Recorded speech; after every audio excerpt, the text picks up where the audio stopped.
everybody, this morning I am east of Indianapolis in a really small town. We'll get into exactly where that is in just a couple of minutes, but we're going to talk about something that I hear often from people who are moving here and they want some space. They don't necessarily want tons and tons of acreage, but they don't want their lot to be like 1/1500ths of an acre, or they want at least 1/4 of an acre. They want at least half an acre, something like that. But of course, they don't have an endless budget either. So we're gonna get into some of the places where you might more reasonably find something like that. So stay tuned.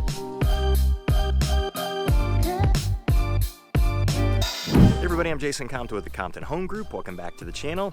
If this is your first time to the channel and you want everything there is to know about living in Indianapolis or in a place like I'm in today, or any of the places that we mentioned in this video today, then make sure you hit that subscribe button and also tap the little bell so you're notified every time we do a new video. We have people reaching out to us from all over the country with questions about, of course, Indianapolis, but all the cities and towns that surround Indianapolis too, and they have preferences. Everybody has preferences, and they want to know where their preferences are going to be matched the best. So if you have questions about anything Indianapolis or any of the areas around Indianapolis, then make sure you reach out any way that you know how. We'll always have your back with those questions, and we'll certainly have your back when it comes time for you to make your move to Indianapolis or anywhere in the entire metro. All right guys, so today I am east of Indianapolis, a little bit southeast of Indianapolis actually, in a really small town called New Palestine, and it's in the county just to the east of Indianapolis. It's in Hancock County, which, if you're looking for space, that's a pretty good place to be, just about anywhere in Hancock County, because there's less than 100,000 people in the entire county. It's the least populated county surrounding Indianapolis, and of course Indianapolis is a lot more populated, but this is an awesome example of a neighborhood where you can get some space, even though it's a neighborhood, and it's crazy how quiet it is in this neighborhood too.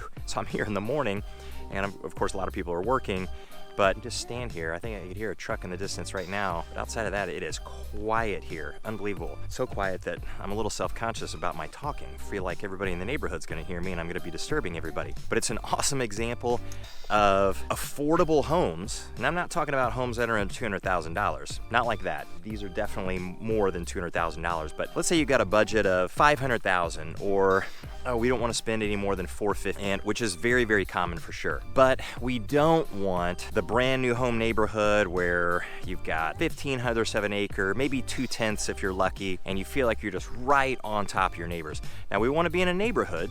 We definitely do. We don't want to be out on 30 acres in some isolated position where we just don't have anybody around us. Say you've got some kids and you want to make sure they're in a neighborhood that has other kids, or at least that opportunity to have other kids around. And you do have some neighbors, because it is nice living in a neighborhood for the most part. I mean, nice neighbors are a good thing to have. So we've got our heart set on Carmel, and we want at least half an acre to an acre, and our budget's $450,000. Or Zionsville. Well, that's gonna be a tall order. Now, it's not like it can't happen. It can certainly happen, but most of the time, the homes are not going to look like these. They're gonna be much smaller and much older, and at that price, they probably need a lot of work. Now, if you're into that, absolutely have at it. That is completely fine, of course, and if you want that address, fantastic. But those aren't the only places to find something like that. And you can find places like that in a lot of other areas, like this New Palestine here. These homes here, these are all on huge lots.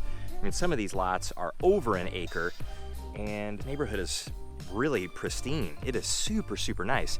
Now, these are not 5,000 and 6,000 square foot homes though, but they're all easily 2,500 square feet, probably at least 4 bedrooms in most of them. There might be a 3-bedroom or so in here. You get some with 2-car garages, some with 3-car garages, but it's not just New Palestine where you're gonna have something like this, because honestly, you're gonna have to look in maybe a little wider geographic location than just this, because there isn't that much opportunity here because it's just so small. But if you were, let's say, open to the entire east side of Indianapolis, well, you can look in New Palestine, you could look in Greenfield, Indiana, which is certainly a whole lot bigger. There's about 25 or so thousand people in Greenfield, or somewhere on the outskirts of Greenfield. You could look in McCordsville, you can look in Fortville. You do have some opportunities there. And then if you're looking, let's say, on the west side of Indianapolis, well, you could look in Brownsburg, you could look in Avon, although in Avon, you might need to get out there just a little bit, but maybe not. There are some neighborhoods that are kind of deeper within Avon, which is sandwiched in between Brownsburg, Plainfield, and then Indianapolis just to your east. It's just not enormous either, but you could still have some opportunities in there. You could also look at a place like Plainfield, which is definitely larger than Avon, and you geographically can live on the west side of Indianapolis, you can really find some good opportunities in those cities. And then of course you can get into Greenwood, Indiana too, which probably has the most opportunity because it is the largest out of all of those. Greenwood is really about the size of Plainfield, Avon, and Brownsburg combined. All of those, roughly speaking, pretty close to that. And you can really spread yourself out in Greenwood, and you can find a huge variety of places down there where you can get the brand new homes and you can get the much older homes, but you're usually gonna have a price point that's a whole lot more reasonable compared to the north side. So if you say, well, I don't care really necessarily about Carmel or Zionsville, I'm also open to Noblesville or Westfield or Fishers. Well, those have all gotten more expensive too. The only place where I would say it's not like it's unlikely to happen. It can, like I said with Carmel, you just get into an older place and a smaller place, but Noblesville might start creeping up in your opportunity a little bit more, where you can get onto the outskirts of Noblesville a little bit, where it can get, I don't want to call it rural, but closer to rural. It's hard to say that you're rural when you're 5 minutes from a Home Depot. It just might feel like you are. Wow, this shade's really great. That sun is blazing my eyes, but it's still likely in Noblesville, because it's on the north side and associated there with Westfield and Fishers and Carmel, going to be more expensive when you're talking about the same house put there versus this one on this unbelievably nice cul-de-sac lot on probably at least an acre, very close to it. Or this one behind me, which is easily over an acre back here on this cul-de-sac. Tons of room.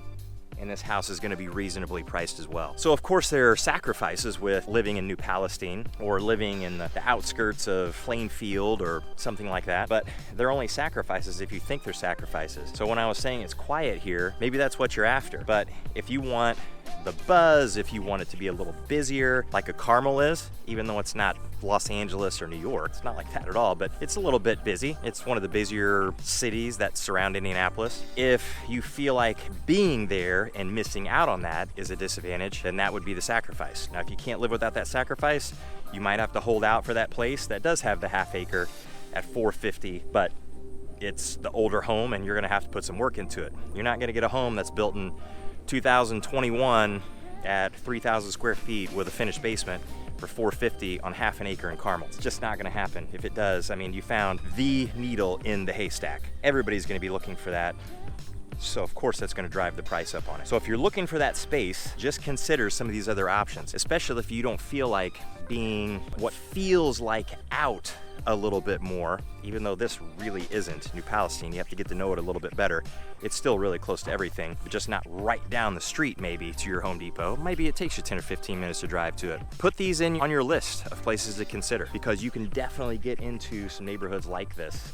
I love this neighborhood, just how quiet it is here. It's pretty unbelievable. There's an airplane that just flew over from a local airport, and that was the only thing that I can hear as far as noise goes, except for a dog barking off in the distance and some birds.